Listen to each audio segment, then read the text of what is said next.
Um dia de cada vez caminhando pela palavra de Deus com reflexão, propósito e vida real. Seja muito bem-vindo ao Bíblia 365 na prática.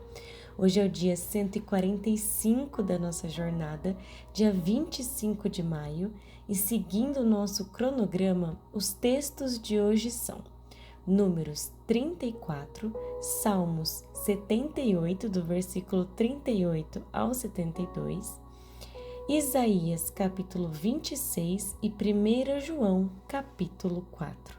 Prepare o seu coração, seus secretos, suas anotações. Permita que Deus revele segredos da sua palavra para você. Se esse programa tem feito sentido, siga nas plataformas e compartilhe com alguém que você sabe que precisa dessa palavra hoje. E sem mais delongas, Números capítulo 34. Aqui, Deus estabelece limites, ordem e responsabilidade. Não é apenas um capítulo de geografia, mas esse capítulo tem um significado muito mais profundo.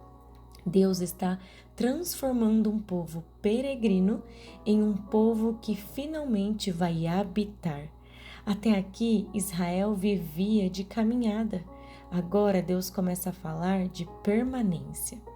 Deus define a herança, descreve os limites da terra em detalhes.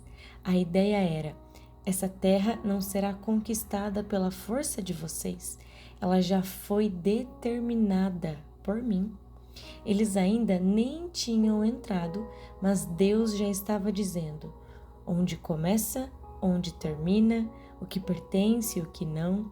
Deus não só prometeu, Ele organizou a promessa.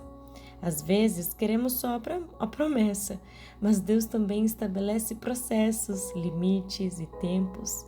Deus não nos chama apenas para sair do Egito, Ele nos chama para viver a herança sem perder o coração no caminho.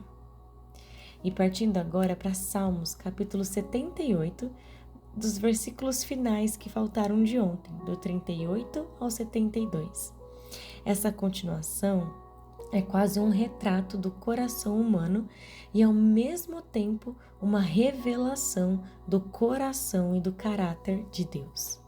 Até aqui, Asaf mostrou um povo que recebeu libertação, milagre, provisão, direção.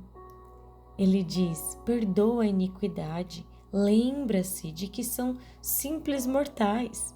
Deus, ele não ignora o pecado, mas ele considera também a nossa fragilidade. Não é, pecaram, destrói. É, pecaram, vem para cá, correção, disciplina, chama de volta. Mas Asaf diz: quantas vezes vocês entristeceram o Senhor? Eles viram pragas no Egito, atravessaram o mar, beberam água da rocha, comeram maná e ainda assim não se lembraram do poder de Deus. Às vezes não é falta de milagre não, viu? É falta de memória.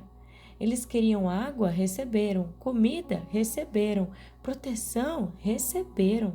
Mas nunca chegavam ao lugar de dizer: mesmo sem isso, Deus é suficiente. E o que eu disse ontem é real.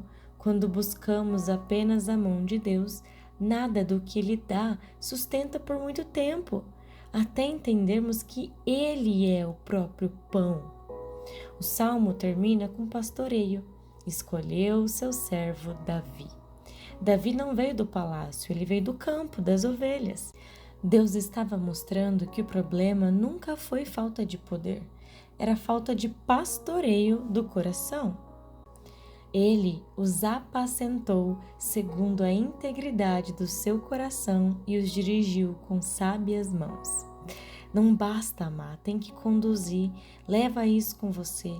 Deus não desiste de nós na primeira queda, mas também não aceita que vivamos de milagres sem relacionamento. O objetivo nunca foi só tirar Israel do Egito. O mais difícil era tirar o Egito de dentro de Israel.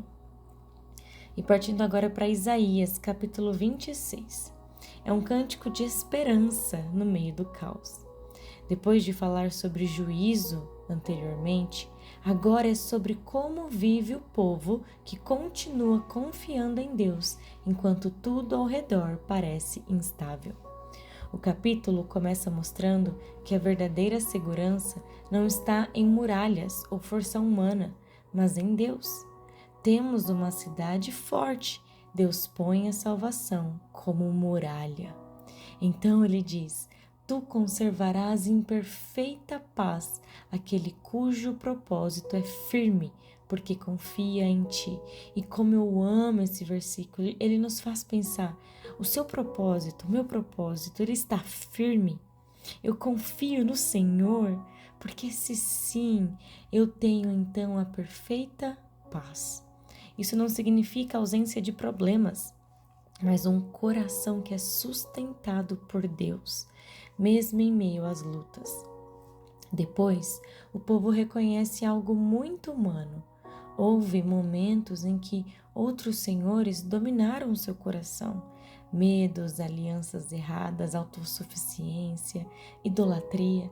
Mas agora vocês escolhem voltar e depender somente do Senhor. Eles reconheceram que tentaram produzir resultado, segurança e salvação com as próprias forças, mas perceberam que sem Deus todo esforço termina vazio. Mesmo assim, o capítulo termina em esperança. Os teus mortos viverão, despertem e cantem de alegria. Isaías aponta para uma restauração que vai além do momento presente, uma esperança de vida, renovação e vitória final de Deus. Esse capítulo ensina que paz não nasce quando tudo melhora, nasce quando Deus se torna nossa segurança. Quando nossas forças produzem apenas vento, Deus continua sendo capaz de gerar vida, sustentar o coração e conduzir até o fim. E para finalizar o dia de hoje, 1 João, capítulo 4. Esse capítulo é uma das maiores definições bíblicas sobre amor, mas João surpreende. Antes de falar sobre amar, ele fala sobre discernir. Não deem crédito a qualquer espírito, mas provem os espíritos. João está ensinando que nem tudo que parece espiritual vem de Deus. O que essa mensagem faz com Jesus? Sempre que você ouvir algo, se pergunte: isso diminui Jesus, nega quem ele é ou substitui a sua obra? Se sim, não vem de Deus. Por isso, João afirma: todo espírito que confessa que Jesus Cristo veio em carne é de Deus. Naquela época, já surgiam ensinos dizendo que Jesus era apenas espiritual e que não tinha vindo verdadeiramente humano. Mas Jesus responde: não, Deus entrou na história de verdade. E então o texto diz: Deus é amor. É Deus que define o que é amor. E como esse amor foi revelado? Aqui está, o Evangelho. Nós não começamos essa história, não fomos encontrados porque amamos primeiro. Fomos amados quando ainda não sabíamos amar.